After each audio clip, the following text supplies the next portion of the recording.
¿te puedo hacer una consulta antes de empezar?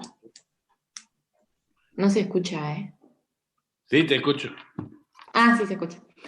Es sobre la replicación del ARN mixto. Ok. Eh, lo que no entiendo, por ejemplo, tenemos una parte positiva, una parte negativa y así.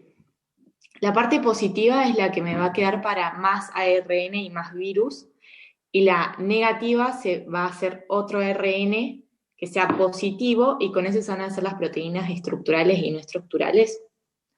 No lo termino de entender. Así, es así. Y después, por ejemplo, a mí me queda de la positiva un ARN para todos los virus que me van a salir. Y me queda para eso nomás, no es que esa cadena la voy a usar para otras proteínas. Sí, Ah, así ok. es. Es más Gracias. complejo, pero a vos lo que te tiene que. Lo más importante es que te tiene que quedar claro que el virus al final se tiene que formar también mixto, con polaridad mixta, ¿ok? Bien, sí. Entonces, pero la parte negativa de la cadena no puede funcionar como ARN mensajero. Bien, entonces Bien. por eso lo primero que tiene que hacer es una copia positiva para que funcione como ARN mensajero, para que los ribosomas generen una cadena negativa. ¿Ok? Ok. Después al final se van a asociar la parte positiva que no necesita hacer ese paso con la parte negativa para formar el virus completo total. Bien, Bien. no es tan matemático que en la parte negativa de la cadena solamente estén la información para las proteínas estructurales, pero con que ese concepto te quede está bien. Ok. Buenísimo.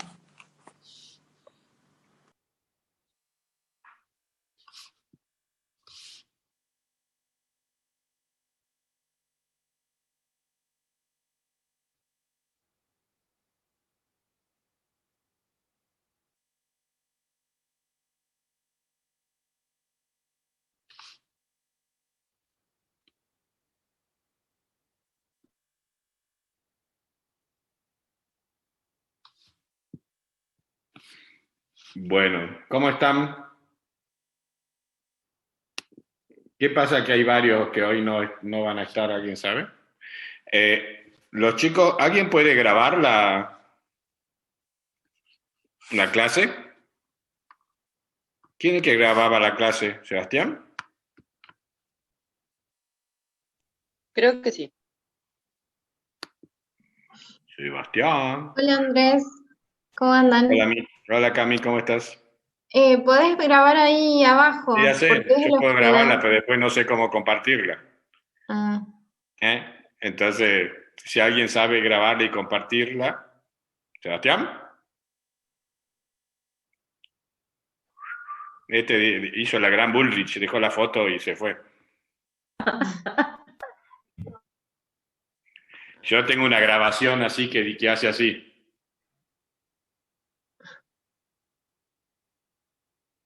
Entonces, cuando estoy en una charla que me invitan y la dejo ahí, dejo la grabación, entonces parece que estoy, entiendo. me muevo y todo, pero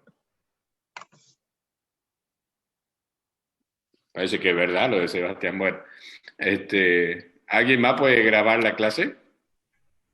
Que después sepa compartirla, porque yo tengo clases grabadas, pero son tan pesadas que no me salen por mail, por ejemplo. Ahí dice que los que tienen Windows 10 pueden grabarla apretando la tecla de Windows Imagínate. más. En realidad no todos los Windows, hay algunos que no son compatibles. En realidad de una consola, es el Y grabador de Andrés, la. si yo grabo la clase de acá, ¿la puedo compartir por Drive también después? Porque eso sí sé hacer.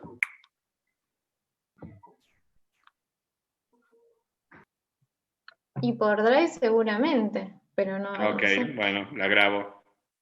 No sé si hay alguien que esté más canchero. Bueno, no le Igual no voy a se dar puede el guardar teclado. acá en la nube de Zoom, porque a nosotros los plenarios de taller nos lo hacían así. O sea, grababan la clase y después las dejaban en una nube. Yo no entiendo cómo es eso, pero si alguien sabe por ahí, Ya, por queda, o eso. sea, no, genera un link Ahí está, Sebastián, apareció. Sebastián.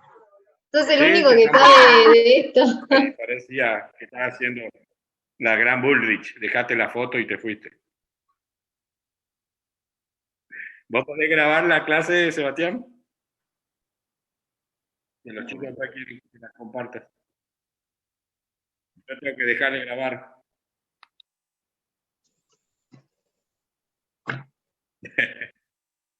Dale, fíjate si podés grabar la clase. Bueno, ¿alguna pregunta de lo que hicimos hasta ahora? ¿Del módulo 10 o 9?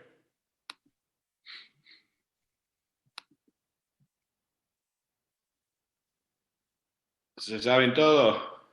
Buenísimo.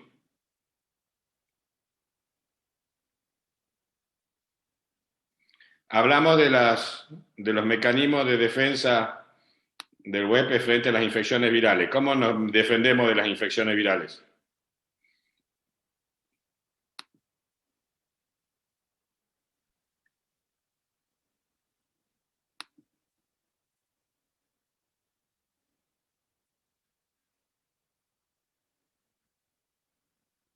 Gracias a nuestro sistema inmunológico.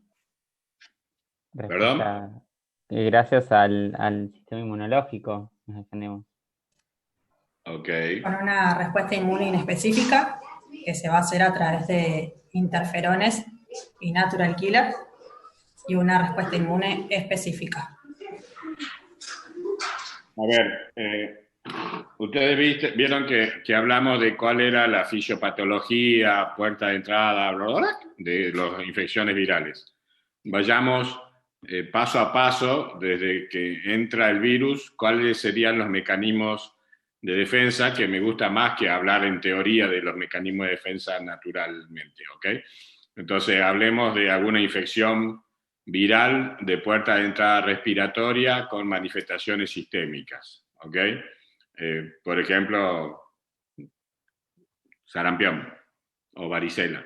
Entonces, vayamos repasando cuáles serían los mecanismos de defensa que se van activando en todos los pasos de la fisiopatología de la varicela.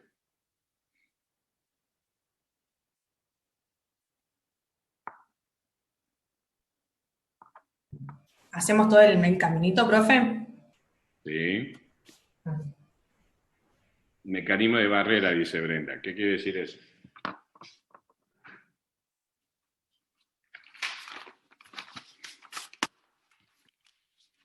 Dale. Por ejemplo, de sarampión, ¿cuál es la familia? Arrancando por ahí por la familia, la estructura.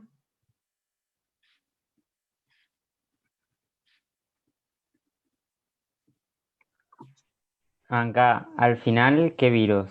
¿Sarampión o varicela? Y Los dos. sarampión. Ah, El de contamina, así que dale con sarampión. La familia no es el paramyxovirus. sí. Ok, es un paramyxovirus. ¿Qué tipo de virus es?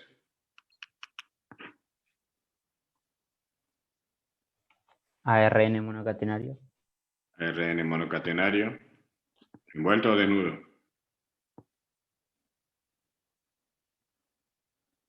Envuelto, profe. Envuelto, ok. Polaridad. Y polaridad negativa.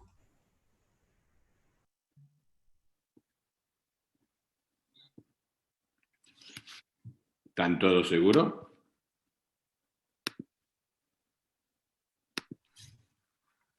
Sí. Ok.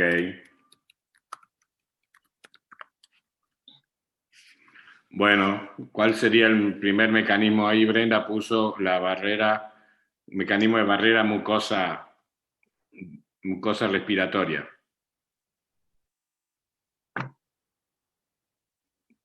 ¿Qué quiere decir eso?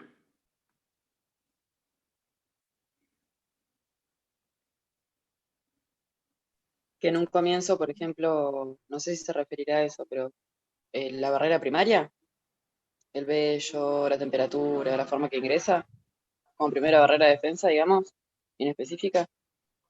Ok. Entonces, dale, nómbrenme. Vamos, chicos, actívense. ¿Cómo se transmite entonces?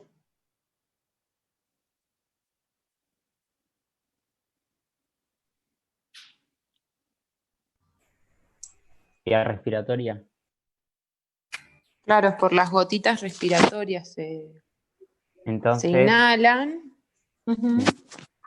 y entrarían, bueno, ahí entrarían a las vías, va a infectar a las células, como decían las chicas de la mucosa, las células, y bueno, y ahí va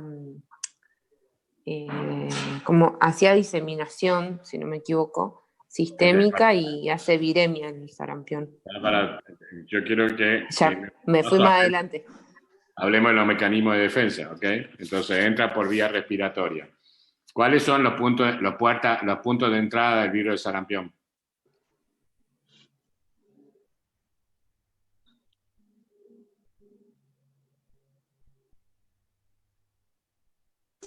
¿A eso te referís? ¿Las conjuntivas y todo eso? Ah.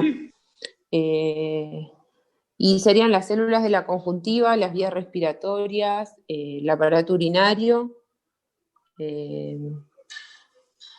no me acuerdo qué más.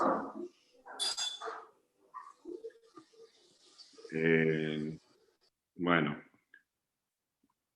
Ok, o sea, es conjuntiva y nasofaringe.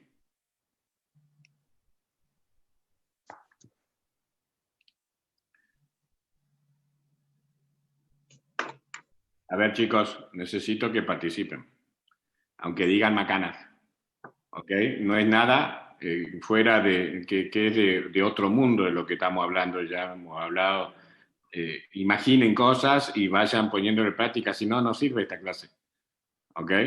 Entonces, aunque digan huevada, aunque no hayan estudiado nada, aunque no hayan leído, no saben para dónde correr, tengan el módulo abierto, hagan, no sé, algo, ¿ok? Pero dale, participemos, si no, no quiero dar una clase teórica, las clases teóricas ya están subidas, ¿ok? Entonces, dale, empecemos de vuelta. ¿Cuáles son los mecanismos de entrada de un virus del sarampión?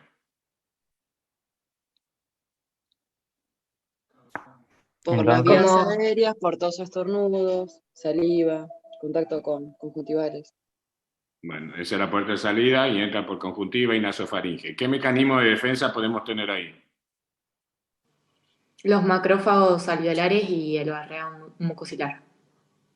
Bueno, el barrido mucociliar, antes que los macrófagos alveolares, todavía no llegamos al alveolo, ¿ok? Entonces, barrido mucociliar. Bien, ¿qué más?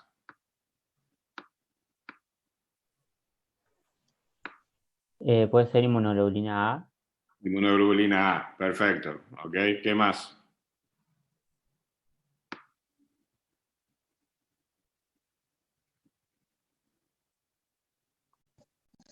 Puede ser que se humedezca la zona, la temperatura también que favorece a la eliminación del virus. Bien, temperatura y humedad, ¿ok? Eso te da pauta de cuáles son los factores de riesgo de contagiarse. La sequedad, el frío, ¿ok? El frío que te altera el barrido mucociliar, la sequedad que tabático también. te altera la temperatura, ¿ok? El frío que disminuye la acción de la inmunoglobulina A, por eso es más frecuente contagiarse de todos estos cuadros respiratorios en invierno, primavera, ¿bien? Ok. Entonces, ¿ahí qué hace el virus? Si logra pasar, digamos, todas estas barreras. Coloniza las células de la mucosa después. Ok, se une a la célula de mucosa y... Replica, ahí replicaría. Bien, primero entra a la célula y replica. Hay una primera replicación. Bien, ¿ahí qué se activa? Empiezan a actuar los macrófagos. ¿Qué hacen los macrófagos?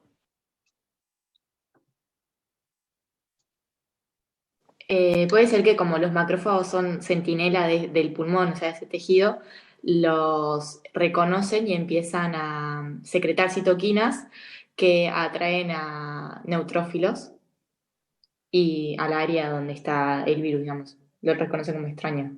¿El macrófago sobre quién va a actuar?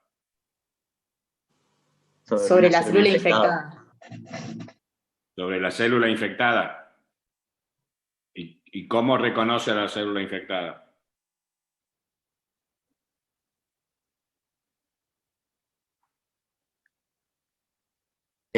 Interacciones con el complejo mayor de histocompatibilidad.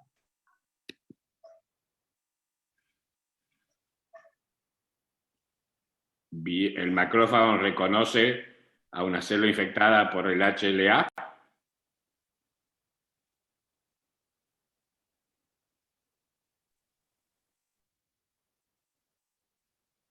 ¿No es por las citoquinas y demás que empieza a producir la célula infectada? Más que el complejo mayor de histocompatibilidad, digamos.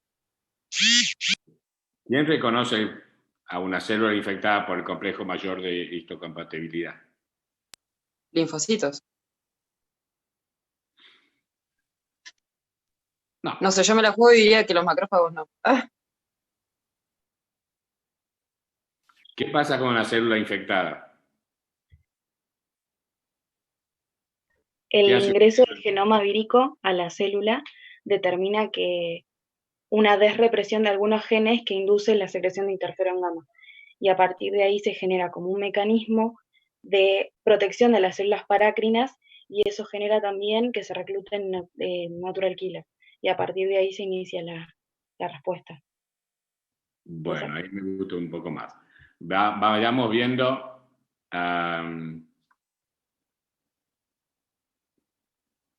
analizando cada una de las cosas que dijiste. Primero, ¿qué genera qué producen los interferones? ¿Qué hacen los interferones como mecanismo de defensa? ¿Inhibe la replicación viral? No me pregunte, Micaela. Afirmame. Lo afirmo. Inhibe la replicación viral. Ok, bien. ¿Qué más? ¿Cómo hace para inhibir la replicación viral?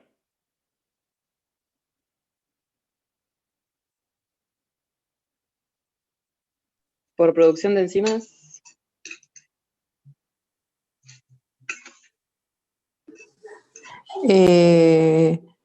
A ver, era por las proteínas efectoras antivirales, o sea, el interferón se une al ARN, pues me hice todo un dibujo, no me acuerdo si lo interpreto bien.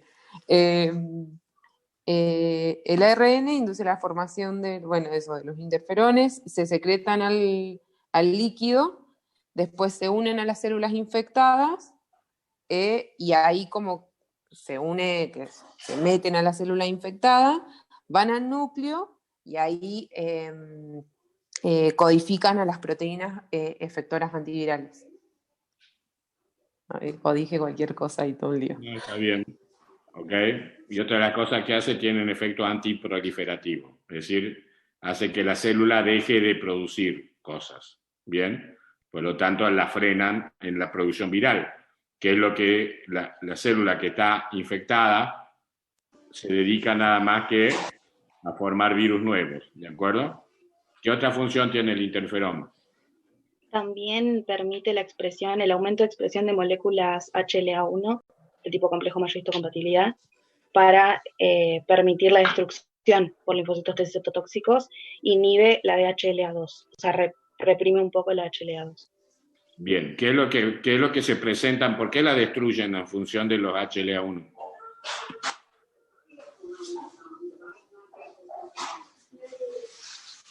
¿Quién se asocia al HLA1? Esa sería la respuesta los linfocitos T celular, claro. ¿Y por qué la destruyen? No, aumenta la exposición de HLA1 y reprime la HLA2. Porque la HLA1 muestra como, o así lo entendí yo, como partes de proteínas que se producen adentro de la célula, entonces ahí mostraría como partes de proteínas víricas y las reconoce como que no son propias. Perfecto, ¿ok? Entonces, al aumentar la expresión de las HLA1, se muestran más cantidad de las proteínas formadas para los virus que no son propias. Y de esa forma uno lo detecta y causa, y de esa forma se activa los linfocitos T citotóxicos para la destrucción de las células infectadas. Bien. ¿Qué más? ¿Qué más hace? Aumentan como la actividad de las natural killer, y las natural killer van y atacan a las células infectadas por los virus directamente. Perfecto. ¿Ok? Todo eso son las cosas que producen las células infectadas. ¿Y qué le hace a las células no infectadas?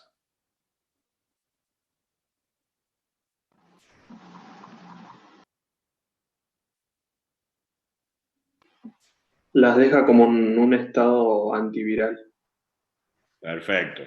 como ¿Y que qué es lo que logra incapaz de infectarse o algo así. ¿Cómo? Como que quedan como incapaz de infectarse. Bien. Le hacen que las células que están cerca de ella, de la célula infectada, esos interferones impiden que esas células puedan ser infectadas por el virus. ¿Ok? Cierran los mecanismos, los receptores en la superficie y desactivan los mecanismos de replicación que necesita el virus para enfermar, para infectar la célula. ¿Ok? Bien. ¿Todo eso ocurre dónde? ¿Dónde estamos de la infección? En las células de la mucosa. En la mucosa, en nasofaringe, ¿ok? Bien. El macrófago, ¿a quién va a atacar?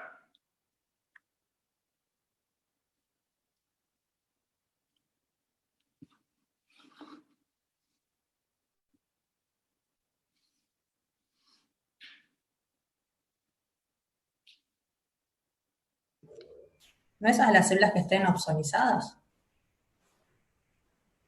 ¿Y las células mucosas van a estar ozonizadas?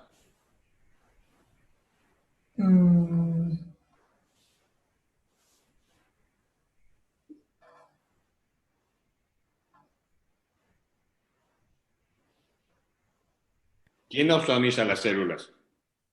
Vamos a tener secreción de anticuerpos, que eso pueden ser opsonizantes o neutralizantes, y eso va a determinar también la implicancia de los macrófagos y el complemento en la destrucción, digamos, del virus. Ok, ¿y en qué momento estamos en qué tipo de infección estamos con el sarampión, con este sarampión famoso?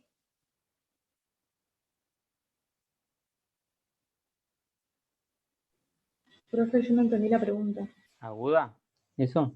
Estamos en aguda. ¿Tenemos anticuerpos específicos opsonizantes?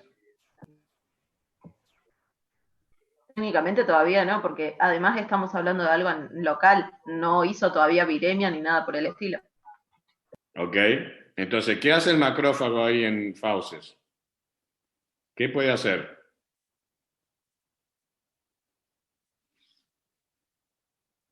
¿Qué tipo de célula es el macrófago?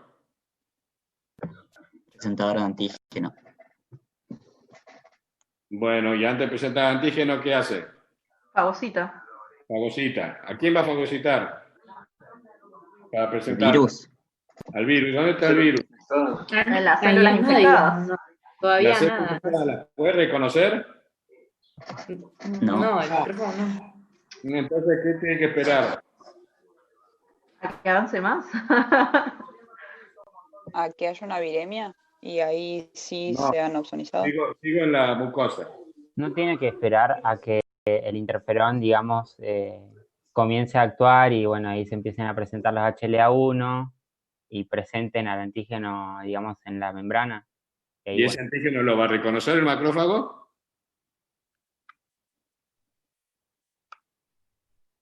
¿El antígeno del HLA1 lo va a reconocer el macrófago? No, porque reconoce HLA2. Bueno, y entonces, ¿cuándo actúa el macrófago? Que sí tiene acción ahí.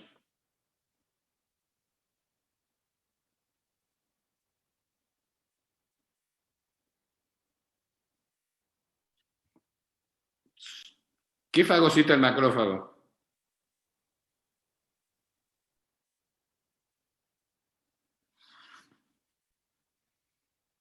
¿En serio que no se les ocurre? No sé, se me ocurrió ahora que puede ser este virus termina como lisando a las células o no, y ahí sí el macrófago podría comer el detrito celular, pero no sé si es eso. Ahí nos vamos sacando. ¿Qué tipo de virus es? Dijimos. Profe, al ser envuelto cuando entra en la célula, el macrófago no puede como fagocitar eso, como en la envoltura No. que tenía el virus. Quizás sí, pero no es lo que más me importa. ¿Cómo sale ¿Qué tipo de virus es? Es un virus envuelto, por lo tanto sale de la célula. Por rotación. Por rotación. ¿La rompe? No. ¿Quién la rompe? ¿A la célula? Sí. Y las natural killers, no sé. Bien.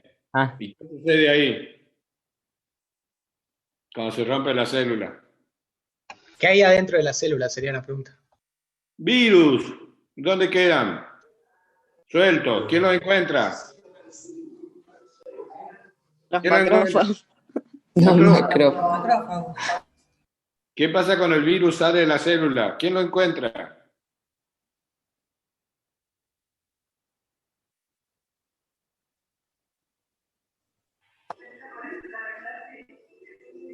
Ya mencionaron los chicos, macrófagos, ¿o no? Piénselo como que si es envuelto, tiene la misma envoltura que la célula del epitelio respiratorio, entonces como una forma de evadir la respuesta inmune. Después, si se destruye la célula por la natural killer o por desequilibrio osmótico, porque está sacando membrana y bueno, llega un punto en el que la célula no logra equilibrar el medio, también se va a destruir. Ahí todo lo que está adentro se libera, es un tipo de necrosis. Piénselo desde ahí, de la respuesta de necrosis que vimos en pato. Y entonces los virus, los que están desesperados por encontrar otra célula para entrar, y mientras están sueltos lo pueden encontrar todos los que son los fagocitos, ¿ok? En el tejido celular, en el tejido los van a encontrar los macrófagos, cuando pasa en la circulación los monocitos y los neutrófilos. Pero todo eso está sucediendo en tiempo real en la medida en que el virus ingresa, ¿ok? Necesito que ustedes vayan avanzando para aplicar los sistemas de defensa inmune del organismo en cada uno de los pasos de la fisiopatología, ¿ok? El virus, el sarampión, digamos, cuando uno se contagia, si te da un cuadro clínico, o sea, si logra superar las barreras iniciales de defensa, te va a generar la enfermedad. Hasta ahora, el paciente que se contagió de este sarampión que estamos estudiando no tiene ningún síntoma. Bien. Ahora nos vamos a meter en los síntomas. Entonces empieza a haber esta replicación, se generan, una vez que superaron las barreras iniciales que dijimos mucociliar, inmunoglobulina A como cosa principal, más la humedad y la temperatura. Logra superar eso, entra a la célula por medio de los receptores, se replica, ahí la célula vuelve a generar interferones para frenar ahí la expresión de los HLA1, el freno de la capacidad infectante del virus a las células que están a la par. Bien, todo eso disminuye o intenta frenar la infección viral. Si eso se supera, los virus empiezan a salir de las células infectantes, se van a encontrar con los macrófagos tisulares, que van a empezar a funcionar primero como fagocitos, segundo como células presentadoras de antígeno. ¿A quién van a presentar como células presentadoras de antígeno? ¿A quién presentan las células presentadoras de antígeno? Los antígenos que procesan. Los linfocitos citotóxicos. T helper, ¿no? T helper. T helper. El citotóxico encuentra HLA1. Sí. ¿Okay? Los linfocitos T helper los presentan bien. El virus logra pasar toda esa etapa en la mucosa y ¿qué hace? ¿Cómo sigue la fisiopatología del sarampión? ¿Ahí sería de que produce viremia, profe, después de la multiplicación? La primera viremia. Bien. ¿Esa viremia de qué, cómo es? ¿A dónde va? ¿Dónde se frena?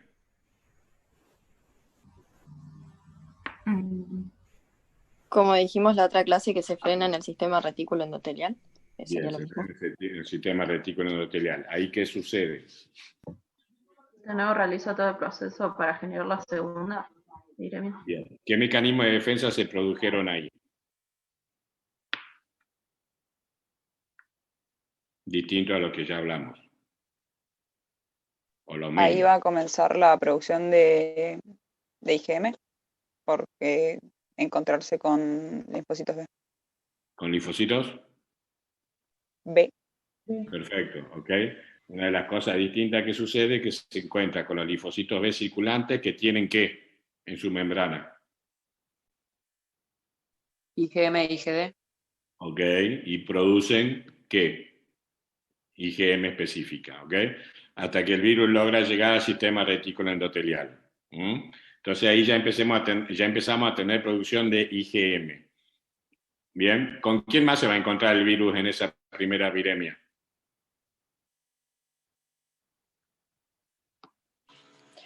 ¿Se encontraría en la circulación con los monocitos y los neutrófilos?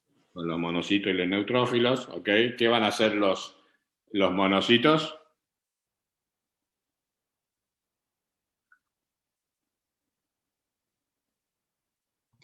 ¿Lo fagocitan? Ajá, ¿y qué más? Y se los pueden presentar a, por ejemplo, los linfocitos B, linfocitos T, perdón, helper, para empezar a producir, por ejemplo, IgG en conjunto con los ¿Qué linfocitos hacen B. los neutrófilos?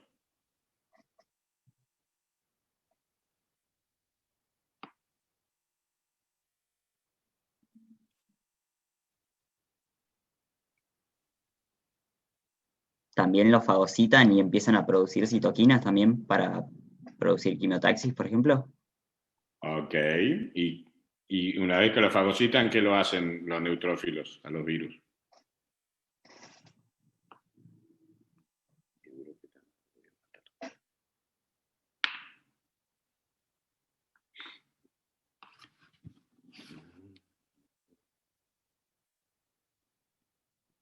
¿Para qué lo fagocitan los neutrófilos a los virus?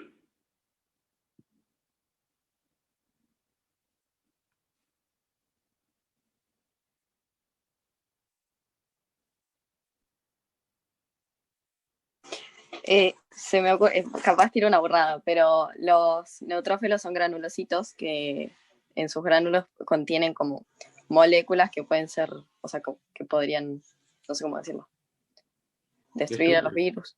Los destruyen, ¿ok?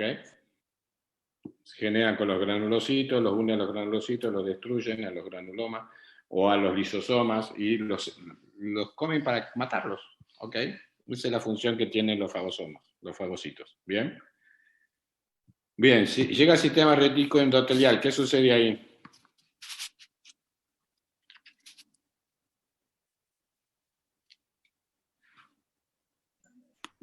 Profe, no nos mate, porfa. Replica otra vez hasta que tiene suficiente como para hacer una segunda viremia. No tengo ganas de matarlo. Simplemente los voy a dejar solos, me parece, en cualquier momento. ¿Ok? A ver, ¿qué dijimos entonces? ¿Qué pasa en el sistema retículo endotelial? Se vuelven a Se replicar. adhieren y después replican. Bueno, se adhieren, replican. Vuelven a hacer otra viremia. ¿Qué mecanismo de defensa ocurren ahí?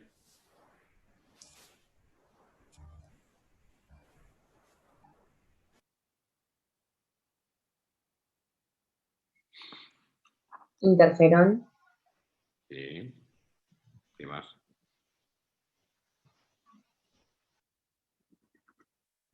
natural killer y macrófago. Bueno, se replica ahí, logra replicarse a pesar de todos los intentos. ¿Y qué sucede? La segunda viremia. ¿No? ¿Qué pasa durante la segunda viremia? Lo mismo que dijimos esa de otra vez. O sea, de la producción de IgM, monocitos y neutrófilos actúan, pero bueno, pasa y llega al órgano blanco. ¿Qué es? ¿Cuál es el órgano blanco? ¿El sarampión? Sería la piel. La piel. Piel. ¿Cómo me curo del sarampión?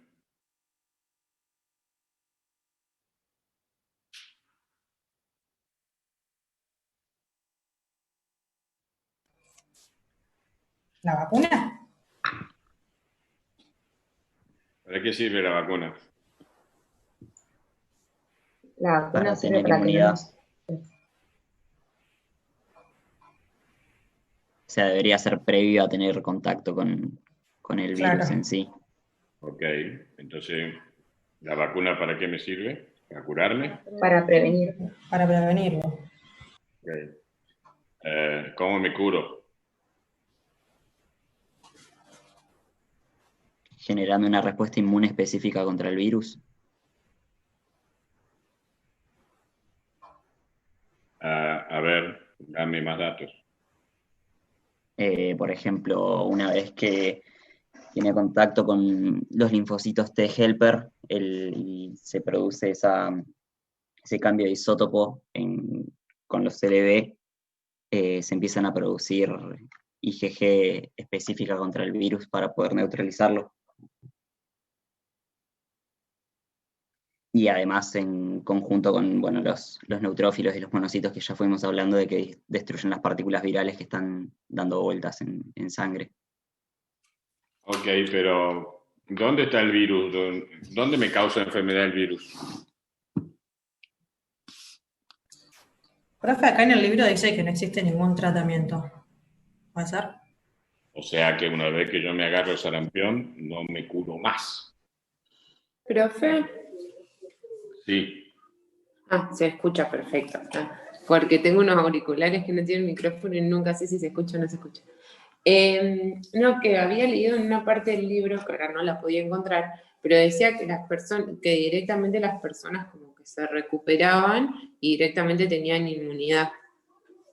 Pero ¿cómo no me sé. curo?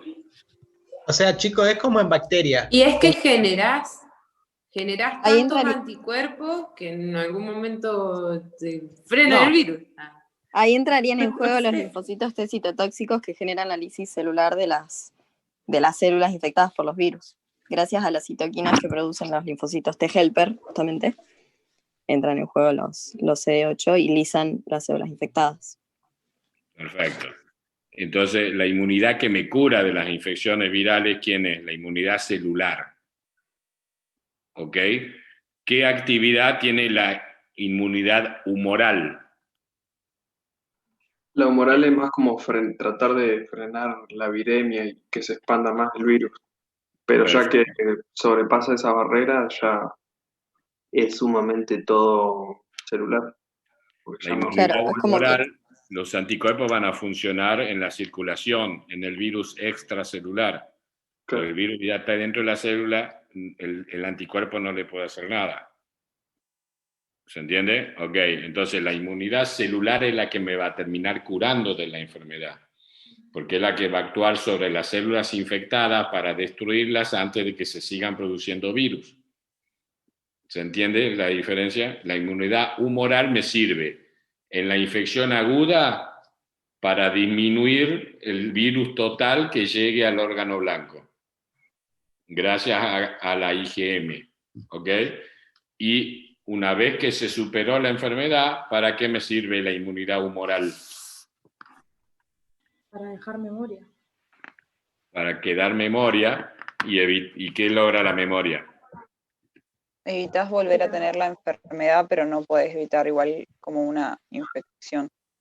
Ok, no podés evitar la infección, pero sí podés evitar la enfermedad. Ok, yo me puedo volver a contagiar de sarampión, me va a entrar a la garganta, se va a empezar a replicar en la garganta, y cuando quiera hacer nada, la primera viremia se va a encontrar con una banda de IgG esperándolo para bloquearlos, ok, y favorecer la fagocitosis por medio de la ozonización, destruirlo por medio del sistema de complemento, todo lo que dispara la inmunoglobulina G.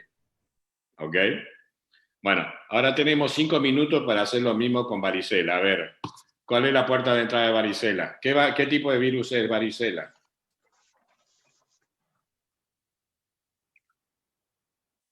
Es de la familia herpes virus. Es un herpesvirus, entonces... ADN envuelto. ADN bicatenario. Bicatenario. Ah, sí. Bicatenario. Lineal. Ok, bien. ¿Cómo? ¿Por dónde puerta de entrada? Puerta de entrada y salida vía respiratoria. Bien. ¿Qué hace en la vía respiratoria? 3, 2, 1. ¿Zona respiratoria?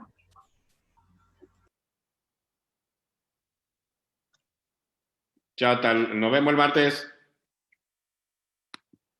A la 1. No, profe. Acá. Entonces, llega a la vía respiratoria y como el virus anterior, ocurre, digamos, lo que sería la absorción en las células de la mucosa. ¿Qué mecanismo de defensa hay ahí? De ahí, actúan también los mecanismos de defensa, en este caso de la inmunidad inespecífica, como sería el barrido ciliar, después tenemos la inmunoglobulina A, y no me acuerdo qué otro mecanismo más. Que van a tratar de impedir, digamos, la infección. Y la temperatura y humedad. Bien, ¿qué más el virus ahí? Entonces, una vez el virus, ¿cómo se llama esto? Está ahí en la mucosa, entonces, por medio de la absorción y todas, digamos, esas proteínas que se encuentran en el virus, va a ingresar dentro de la célula y va a comenzar, digamos, su ciclo de replicación. Bien, ¿quién sigue? ¿Qué inmunidad se produjo ahí? Que no sea Yamil.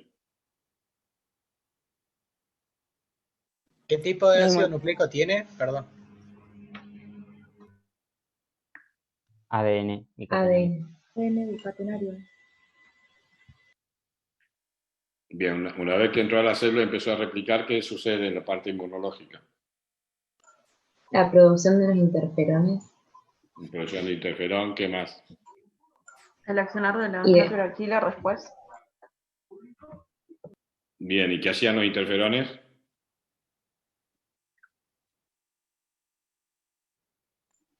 Inhibían la replicación. También. ¿Qué más?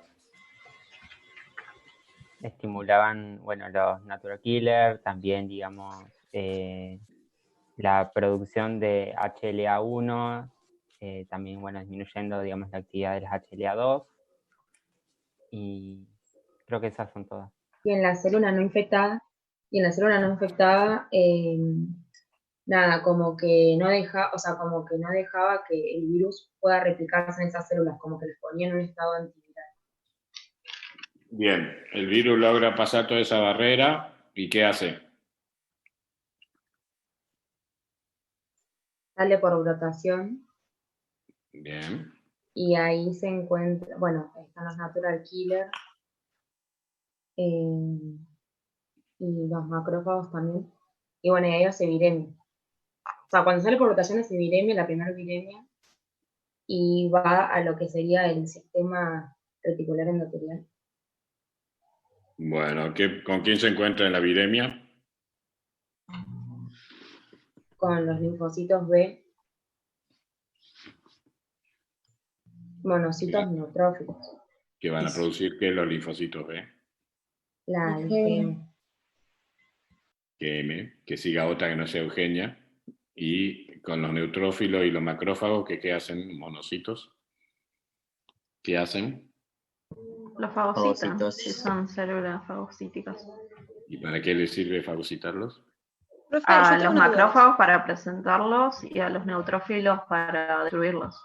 Ok, ¿qué duda tenés, Natalie? Los monocitos adhieren en la viremia.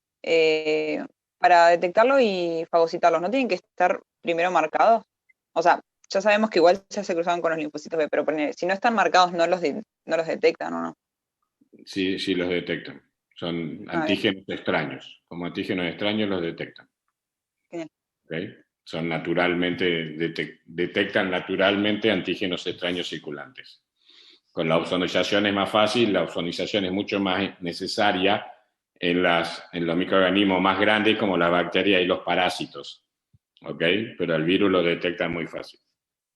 Profe, una consulta en ese sentido. Si son envueltos, como habíamos dicho antes de que tenía la envoltura gracias a la célula huésped, aún así también lo van a detectar, teniendo la membrana, digamos, del huésped y todo.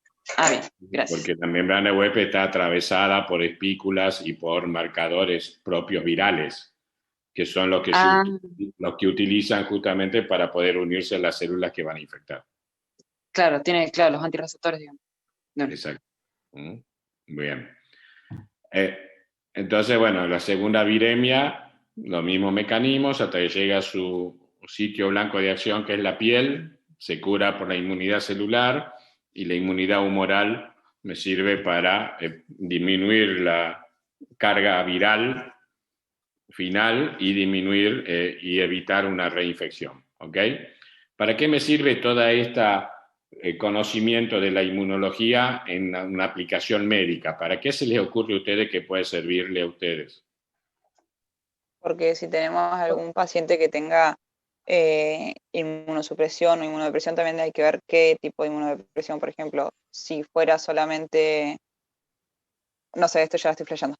Si solamente el problema fuera de inmunoglobulinas, digamos, no va a frenar las viremias y eso, pero sí podría las células hacer el efecto y curar, o si no tiene inmunidad celular no se va a curar, excepto que hagas algo para que se cure. Ok, es decir que aunque entras, te metiste en la parte más difícil de la medicina y yo quería que entre por la parte más fácil, pero no importa, está bien lo que dijiste. ¿Qué pacientes son los de mayor riesgo de hacer infecciones virales graves? ¿Pacientes con Los que no tengan VIH? inmunidad celular. Los que tienen alterada la inmunidad celular, ¿ok? Hay un montón de causas por las cuales uno puede tener alterada la inmunidad celular, pero esos son los que tienen. ¿Por qué? Porque no pueden curarlas, ¿se entiende? Si no hay inmunidad celular activa, no te puedes curar nunca de una infección viral. O es más difícil de curarse, ¿ok? ¿Para qué más me sirve conocer esta dinámica inmunológica de una infección viral? Desde el punto de vista Puede médico. ser para desarrollar vacunas. Para desarrollar vacunas. Ok, te metiste en la parte de investigación e industrial. Yo quiero que sean médicos de consultorio. ¿Para qué le sirve al médico de consultorio? Para que vos veas en qué etapa está. Por ejemplo, si tiene muy altos los leucocitos, va a estar haciendo viremia porque van a estar todos activados para comer al virus, ¿o no? Ok. Para el diagnóstico. A ver, y entonces, ¿cómo hago diagnóstico con esto que estuve estudiando? Profe, ¿podés hacer pruebas como antes con bacterias hacíamos las pruebas de sensibilidad, por ejemplo? ¿De sensibilidad a qué? Donde, retardada era, si no me equivoco, cuando hacíamos la prueba de Vidal.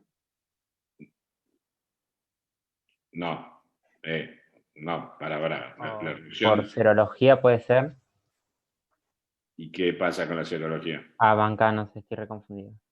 Claro, pero o sea, tipo de última, sabiendo, digamos, los valores de IgM, o sea, vos ya podés hacer diagnósticos de una infección aguda, ¿o no? Ok, entonces digamos, si yo tengo un chico que viene con fiebre y me dicen hace 5 o 7 días estuvo en contacto con una persona que después me dijo que tuvo sarampión o varicela. Y el chico tiene nada más que fiebre, no está brotado. ¿Cómo puedo saber yo si está haciendo sarampión?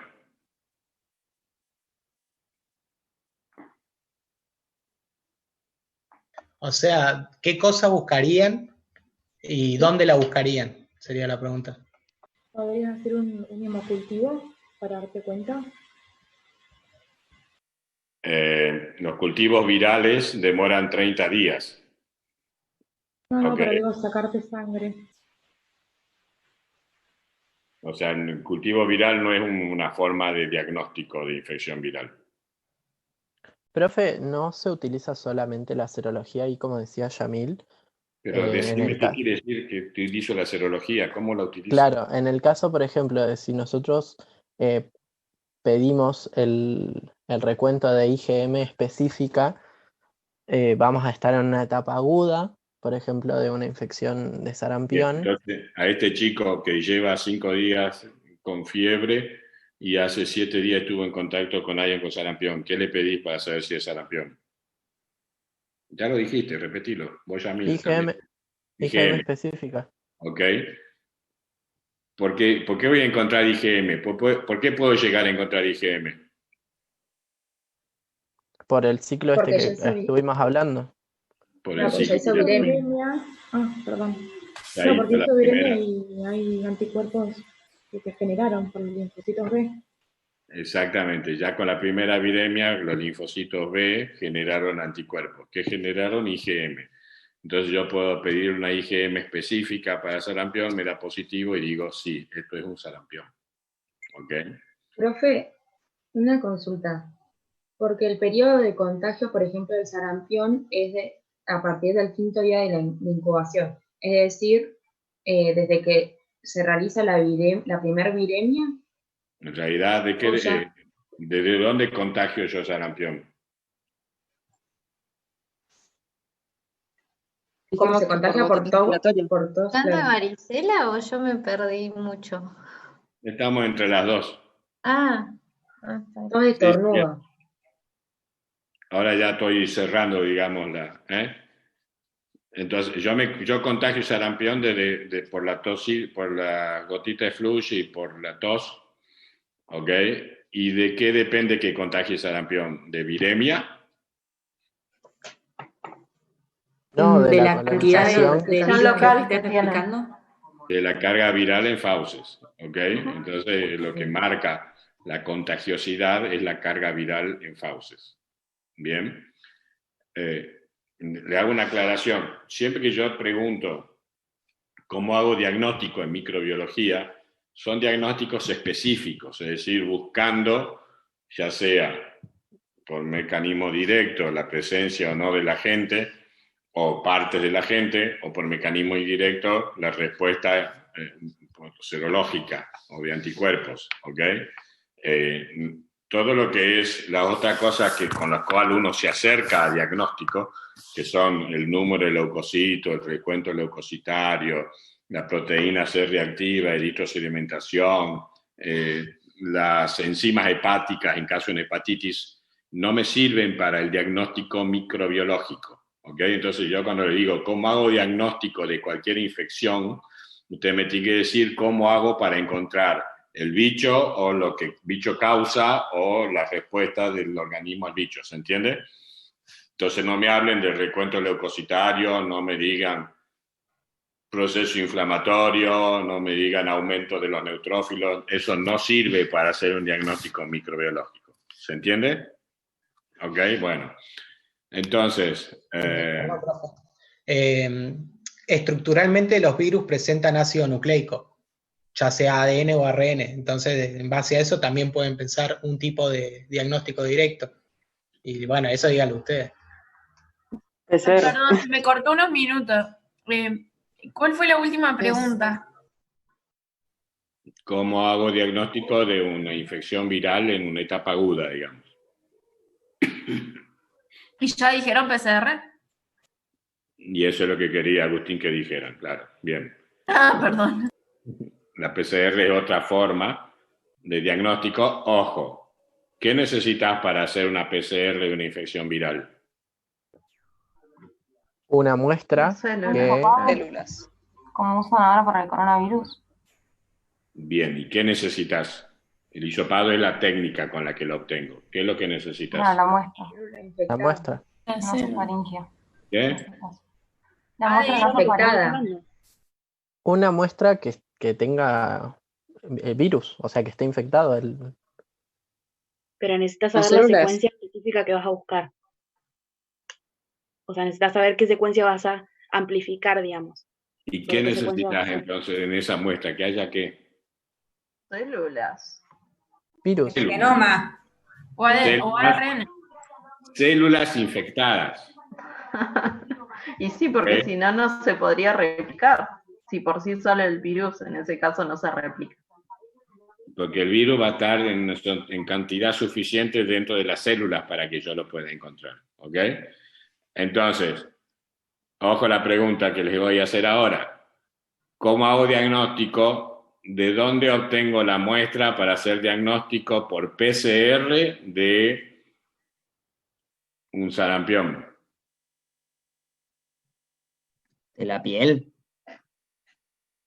De la lesión de piel cuando tenga lesión de piel, perfecto. ¿Y de dónde más? De las manchas de Koplik. De la mancha de Koplik en fauces, ¿ok? Es decir, puedo sacar células de las fauces para hacer diagnóstico ahí local. ¿En qué momento de la enfermedad voy a hacer búsqueda de PCR, de virus por PCR en fauces? Al comienzo. Al comienzo de la enfermedad, ¿ok? Cuando ya esté en piel, prácticamente el fauce no voy a encontrar. Nunca la busquen en sangre porque está muy diluida. Nunca digan que busco PCR en sangre de ninguna de las infecciones virales que generen impacto en otros órganos que no sea sangre.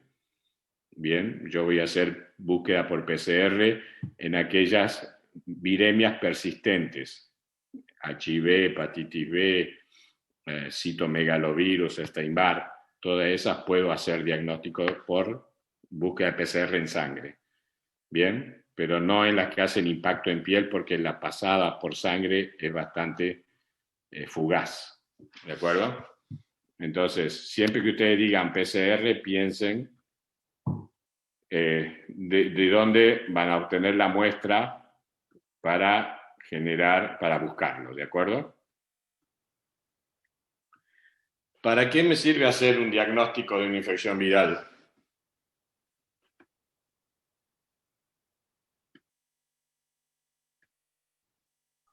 Para prevenir mayores contagios. Para prevenir mayores contagios, bien. ¿Para qué más? ¿Investigación terapéutica? Para decidir el tratamiento, ok. ¿Qué más? Epidemiología, para saber. Antes de evitar los contagios y antes de hacer tratamiento, ¿para qué me sirve? Para poder tener una profilaxis. Para tener profilaxis. ¿Y antes de eso? Para saber, digamos, el agente etiológico. Hacer diagnóstico, claro. Ok. Lo primero que me sirve para hacer diagnóstico. Bien, entonces hago diagnóstico. Después de eso, cuido a los demás. O sea, hoy detecto que tenés coronavirus, entonces te meto en una burbuja para que no contagies a nadie. Bien, detecto que no te contagiaste coronavirus y llegamos a enero, entonces te vacuno para que no te contagies y puedas seguir trabajando. Bien, eso sería la parte de profilaxis. Pero la primera respuesta es para hacer diagnóstico. Una vez que hago diagnóstico, bien, ¿cómo puedo hacer diagnóstico de cualquier infección? Dale, Micaela, lo estás diciendo. Ay, me estás hablando. ¿A qué, Micaela? No, Micaela Barría. Por métodos directos e indirectos. Por Los métodos directos buscamos directamente el agente etiológico, digamos, o partículas de ese agente, y en los métodos indirectos buscamos lo que induce ese agente, digamos, respuesta del organismo, anticuerpos. Podemos buscar anticuerpos. Perfecto. ¿Qué métodos directos conocen? Que no sea Micaela Barrio.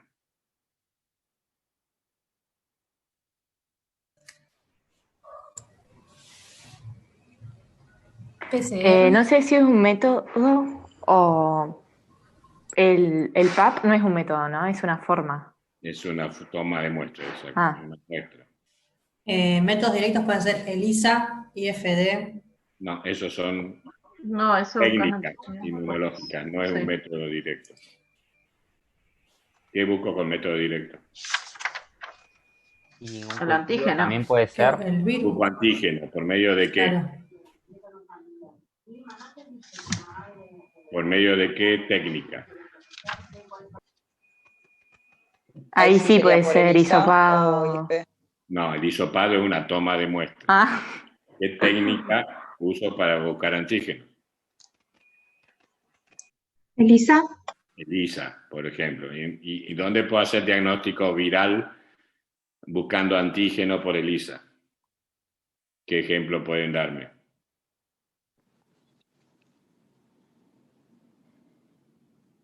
el VIH no se hace diagnóstico por ELISA. En VIH, ¿qué busco para hacer diagnóstico de VIH por ELISA? Bien, Sol Kirchner pone ahí en el chat rotavirus. ¿Dónde busco rotavirus, Sol, por antígeno? Está bien. ¿Dónde lo busco? ¿En qué muestra?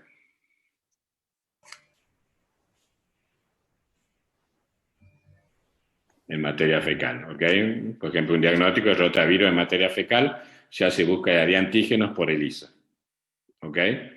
Bien, en HIV, el HIV se hace diagnóstico buscando anticuerpos principalmente. Ahora, con el ELISA de cuarta generación, también se busca antígenos, pero forma parte, o sea, lo más importante es la detección de anticuerpos, ¿vale? Ok. Otra cosa que puedo hacer diagnóstico son las lesiones herpéticas, las lesiones en piel, por ejemplo.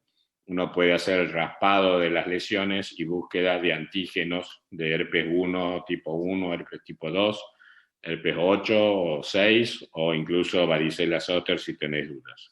Hay antígenos, hay técnicas para hacer detección de antígenos en lesiones. Siempre tiene que ser en lesiones locales que uno pueda raspar, o en materia fecal, por ejemplo, en el rotavirus. ¿Qué otra forma directa de diagnóstico tengo para hacer diagnóstico de infecciones virales? Inmunofluorescencia, profe, puede ser, directa. Pues eso es una técnica. Chicos, por favor, dejen de confundir lo que es. Búsqueda ¿Cuáles son de los ácidos métodos nucleicos. diagnósticos que las técnicas diagnósticas? ¿Ok? ¿Qué otra ¿Qué forma? ¿Qué cosas del virus son las que tienen que buscar? Esa es la pregunta que está haciendo el profe. Ya dijimos antígenos, ¿qué más? ADN o ARN viral. Bien, los ácidos nucleicos virales, ¿ok? ¿Por medio de qué técnica busco los ácidos nucleicos virales? PCR. Por PCR. Por ejemplo, ¿en qué enfermedades hago diagnóstico viral por búsqueda de PCR?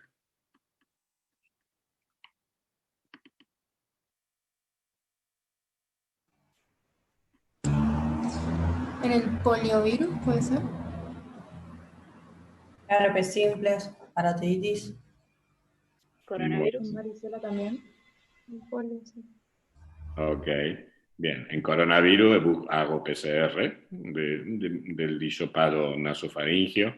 Los herpes virus se utiliza mucho PCR cuando pienso que pueda tener una meningoencefalitis por herpes virus. Ok, se hace PCR en líquido cefalorraquídeo. ¿Qué más dijeron? Coronavirus, herpes. Parotiditis. Parotiditis, sí, es difícil. Es difícil que pueda encontrar una muestra adecuada. Por ahí si hago canalización del conducto bueno, me olvidé cómo se llama, del salival, puedo llegar a encontrar, del estenom, puedo llegar a encontrar en saliva el virus de la parotiditis, de la papera. Profe, en el módulo en realidad está como ejemplo, pero son varios ejemplos de búsqueda en líquido cefalorraquídeo por sospecha de meningoencefalitis. En líquido cefalorraquídeo puedo encontrar virus de la papera también, sí. Ok. Bien, para eso hago PCR. En HIV, por ejemplo, hago PCR para el diagnóstico del recién nacido, porque tengo que buscar sí o sí virus presente en sangre y no me sirve otra forma de diagnóstico. Bien. Y finalmente, otra búsqueda directa, otro diagnóstico directo sería el cultivo viral. se los digo, no tiene aplicación clínica, pero siempre lo preguntan en los exámenes y ustedes, como no tiene aplicación clínica, lo borran. Sirve, o sea, no sirve para hacer diagnóstico de una infección aguda, el cultivo viral, y aparte es muy complejo de hacer, necesita un laboratorio de altísima especialización, con altísimo riesgo de contagio, así que no se utiliza más que en la parte de investigación, ¿ok? Pero es otra forma de encontrar virus en una muestra biológica. Bien. ¿Y cuáles son los mecanismos indirectos de diagnóstico viral? Búsqueda de anticuerpos. Búsqueda de anticuerpos. Bueno, ¿cómo? Eso me acordé de algo. ¿Qué anticuerpos busco? IgM específico para... IgM específico. ¿Para qué? Para aguda. Para infección aguda. Para diagnóstico de infección aguda. ¿Qué otra forma de diagnóstico de infección aguda indirecta puedo tener?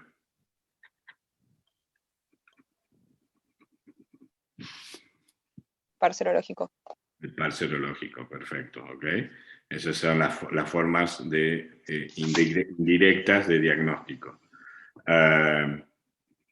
Bueno,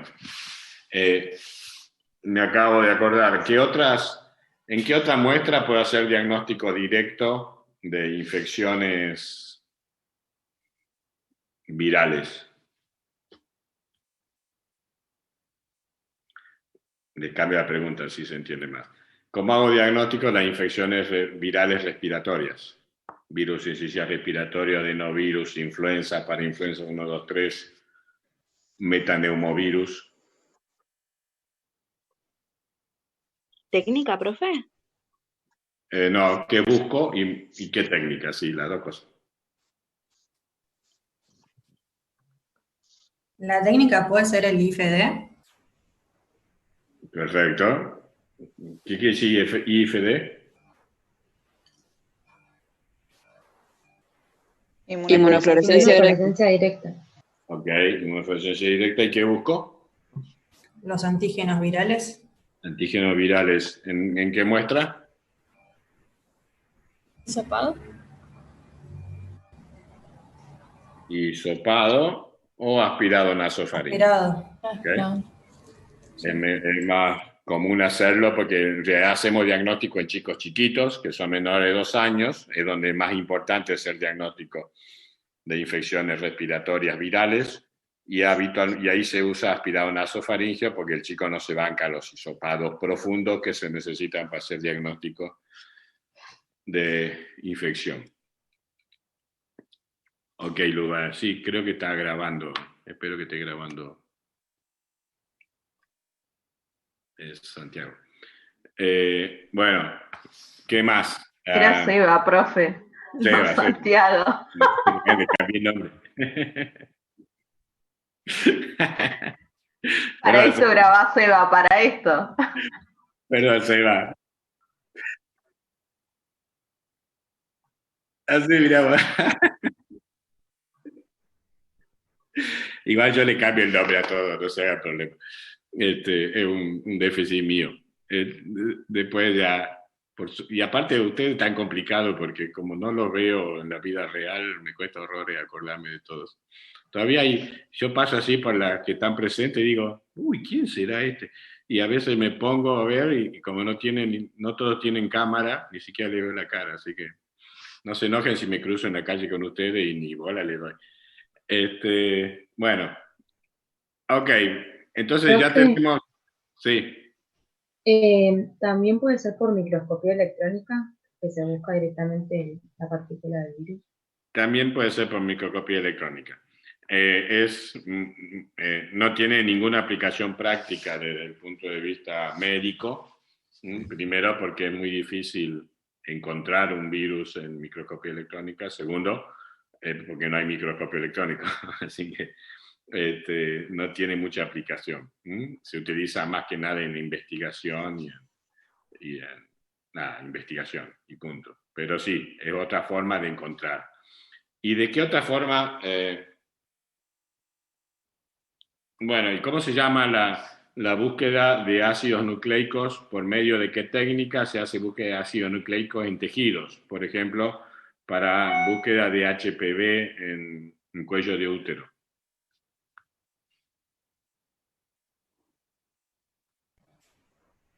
La hibridación molecular.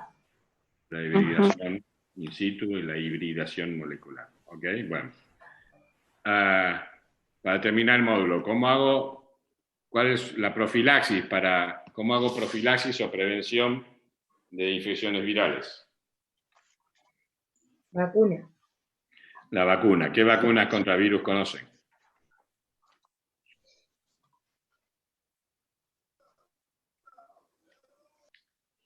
La polio. La triple viral, dice Lucía. Contra influenza, hepatitis B, polio, que dijo ahí Eugenia. Del Plan Nacional de Vacunación. ¿Cuál es la primera vacuna contra virus que se aplica?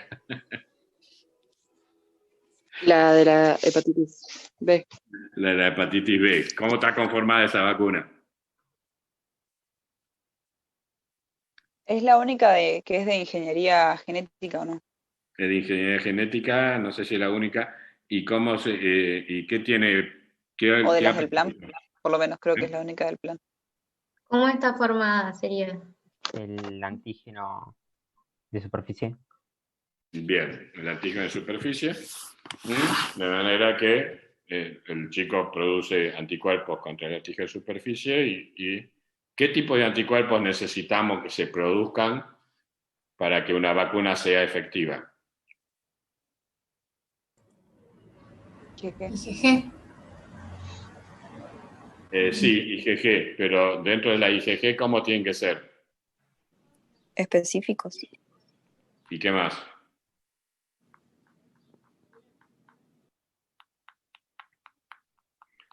De memoria. Por eso, no, las memorias son las células. ¿Ok? Lo que tienen que ser neutralizantes. ¿Ok? ¿Se acuerdan que hablamos que los virus envueltos o los desnudos tienen espículas o tienen sitios de unión? Lo que uno tiene que buscar son anticuerpos que neutralicen esos sitios de unión, de manera que el virus no pueda unirse a su receptor, y al no unirse a su receptor, no puede entrar a la célula, no entrar a la célula, lo estoy protegiendo de la infección. ¿Ok? Entonces tiene que ser anticuerpos que produzcan células de memoria y que sean neutralizantes. ¿Bien? Entonces, ¿y cuándo más se aplica la vacuna de la hepatitis B? ¿Recién nacido? Un trabajador de salud, iba a decir, pero... No, sí, está bien. Pero ¿cuál es el plan? ¿Cuál es la secuencia? 2, 4 y 6 meses de vida. Bien, recién nacido, 2, 4 y 6 meses de vida. Bien. Bien, ¿y en qué más se aplica? En trabajadores de salud. ¿Cuántas dosis se hacen en los trabajadores de salud?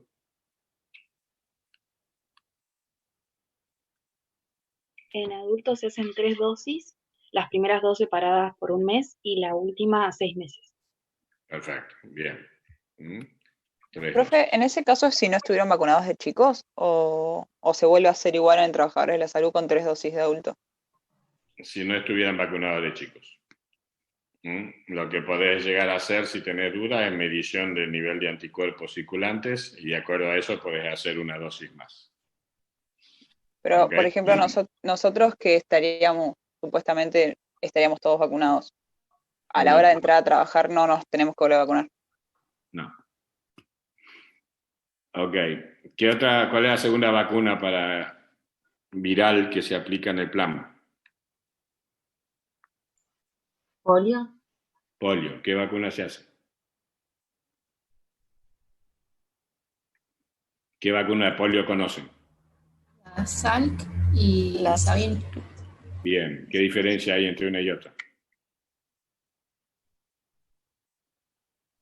La Sabin es oral y está hecha de virus vivo inactivado, y las últimas que se usó acá era bivalente, pero también había una trivalente.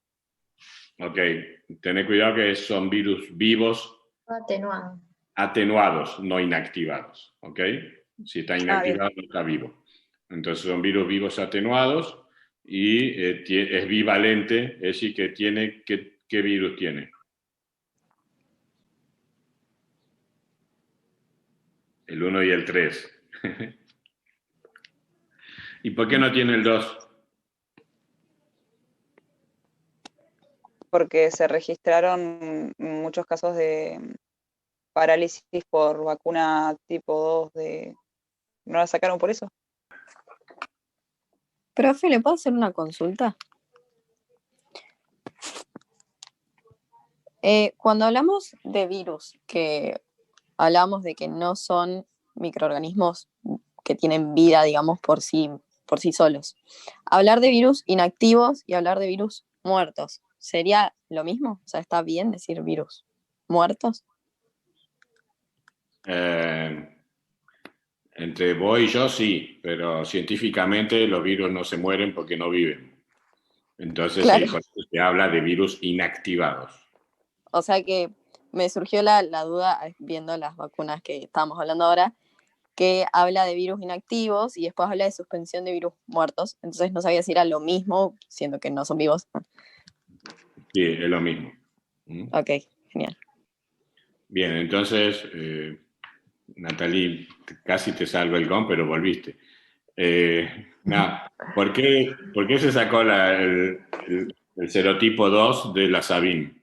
Es cierto que es el que más causaba parálisis vaccinal.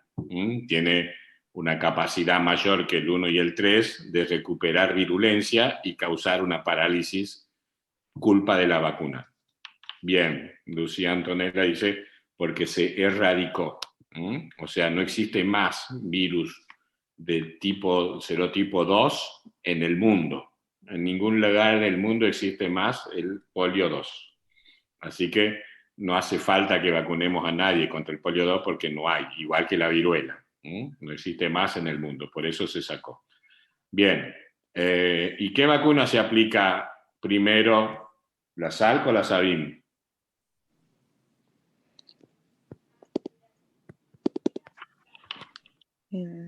Una Salk. Me dijeron una Salk, sí. Bien, ¿cuándo se aplica la Salk en el plan? 2 y 4 meses. ¿Y nada más?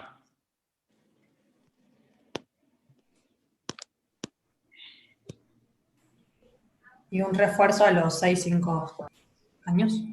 Bien, se hace 2, 4, 6 y un refuerzo al ingreso escolar. Sí. ¿Okay? Ese es el plan de la Salk de los chicos que nacieron en el 2020, para hacerlo más general. ¿Ok? Los chicos que nacieron en el 2019, ¿qué esquema reciben?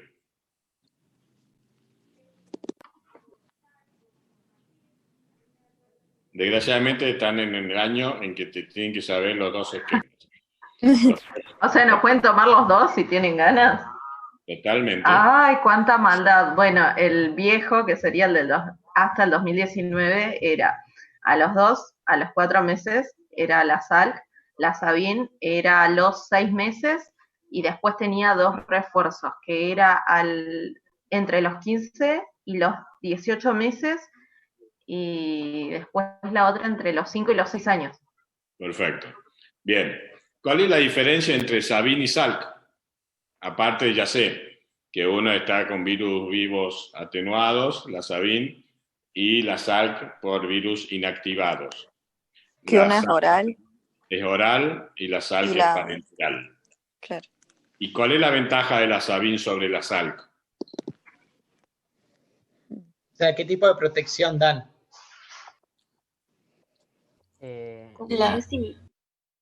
No hablen, bueno, no me acordaba. Sí, está bien lo que iba a decir.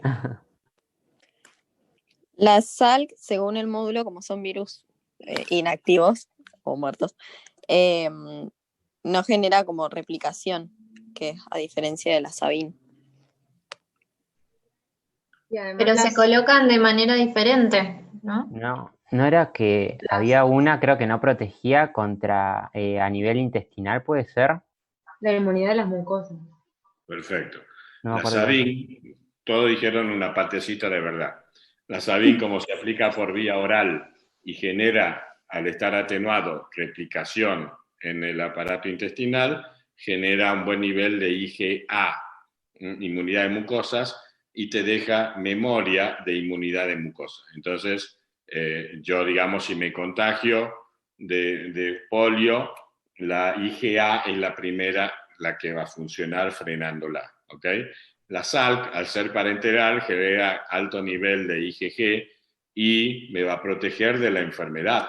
Pero si yo no tengo hecha ninguna Sabin, puedo ser portador del virus del polio en mi intestino, contagiar a otros y no enfermarme, porque el virus cuando pase a sangre se va a encontrar con la IgG, pero no hay inmunidad en mucosa. Por lo tanto, puede ser portador y diseminador. En Argentina se decidió no aplicar más la Sabin porque hace más de 25 años que no existe un caso de polio salvaje en la Argentina, es decir, un polio natural.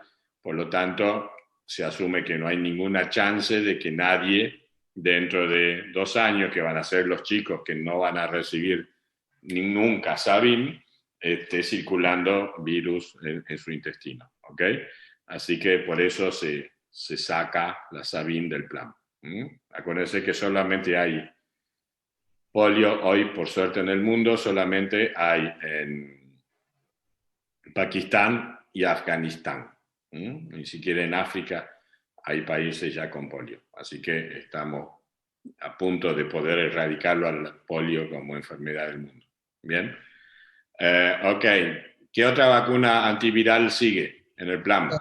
Profe, con respecto a la Sabin, pese a que se sacó, algo que suelen preguntar es beneficios que tiene el hecho de que sea oral y que se produzca replicación a nivel de la mucosa intestinal. ¿Qué beneficios conocen de eso?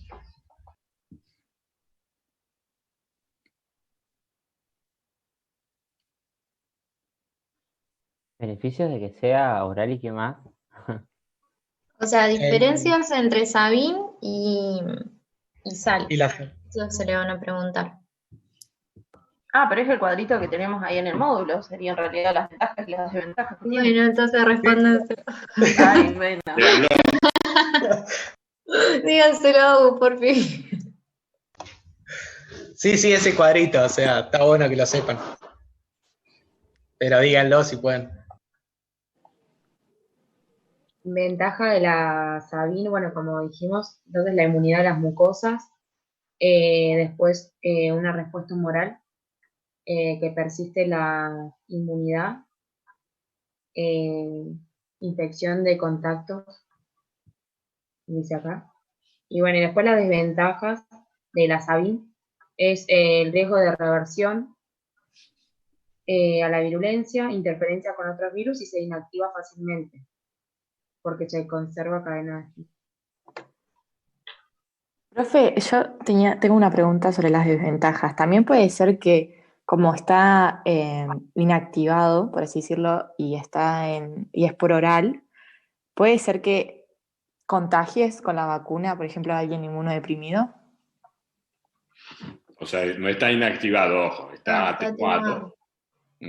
Y es oral, y uno de los riesgos es la inmunidad en rebaño, que es una ventaja y una desventaja. La inmunidad en rebaño es que yo vacuno a un chico y todos sus contactos familiares o todo aquel que manipula sus pañales se va a contagiar y va a generar una autovacunación y va a tener mayor cantidad de anticuerpos en mucosa. Eso es una ventaja, pero también es una desventaja si alguna de esas personas tiene inmunocompromiso. ¿Ok?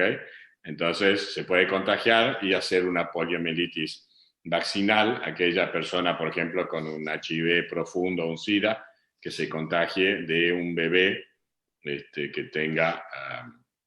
que haya sido vacunado con Sabin. Es una de las cosas, por ejemplo, que en la Clínica San Lucas estamos realertas de los chicos en el servicio de hemato-oncología que están en tratamiento, quimioterapia, y que tienen hermanitos. Entonces hay que estar diciéndole todo el tiempo, ojo, que no le den la Sabin porque se puede contagiar el hermanito, ¿ok? Que tiene un inmunocompromiso por la quimioterapia por su cáncer, ¿bien? Así que la inmunidad en rebaño es una de las cosas que quería Agustín que le responda, que esto, al vacunar un chico, se reparte la vacuna en el resto de los participantes de la familia. ¿Ok? Eso sería lo que acá en el módulo dice infección de contacto. Infección de contacto. Exacto. Bien. Gracias. Bueno, chicos, yo los tengo que dejar, ya son las 4. Terminamos el tema vacunas para el martes y empezamos con los casos clínicos. ¿Ok? Hagamos todos los casos, vayan leyendo al menos, por favor, los casos clínicos, así aplicamos lo que estudiamos desde el módulo 1 hasta ahora. ¿Sí? Ok. Y a mí me encanta que me hablen, aunque hablen huevadas, y me pone muy nervioso cuando nadie habla. Estuve así, a 30 segundos de irme de la clase de hoy, porque es bastante deprimente ver que todos están así. Por ahí uno, qué sé yo, Micaela Barría hace movimientos con la boca, como dice, parece que sabe mucho, pero no la escucho porque no prende el micrófono, ¿ok? Hay otros que hacen así con la cabeza, como hago yo cuando hago la trampa y dejo la formación. Pero nada, tratemos de participar más porque creo que es lo más útil. Si ustedes tiran ideas, se van grabando cosas. Hacer una clase teórica ya están puestas. Profe. Sí. Sí. Vamos a hacer los casos clínicos como hacíamos con bacterias y como hicimos hoy con sarampión y varicela. Sí. Ok, así sí, ya sabemos qué virus es, más o menos lo leemos. ¿Vos querés que yo te dicte cuáles son los virus? Eso tenés que encontrarlos vos. No. No, digo, porque si leo los casos y ya sabemos qué virus es, ya podemos contestarle y no quedarnos callados. Bueno, dale, lean los casos, sepan qué virus es y no se queden callados. Gracias. Igual tenemos unos cuestionarios bastante larguitos antes de empezar a ver los otros casos. Ah, cierto, empieza con los cuestionarios de hepatitis, rubiola y HIV, creo, ¿no? Sí, con unos gráficos así, tamaño cocodrilo. Ok, dale, va a estar divertido. Chicos, buen fin de semana. Chao, profe, gracias. Chao, profe, gracias. Chao, Andrés. Chao A todos. A mí, gracias, Agustín. Gracias. Adiós. Gracias, Eva, Santi.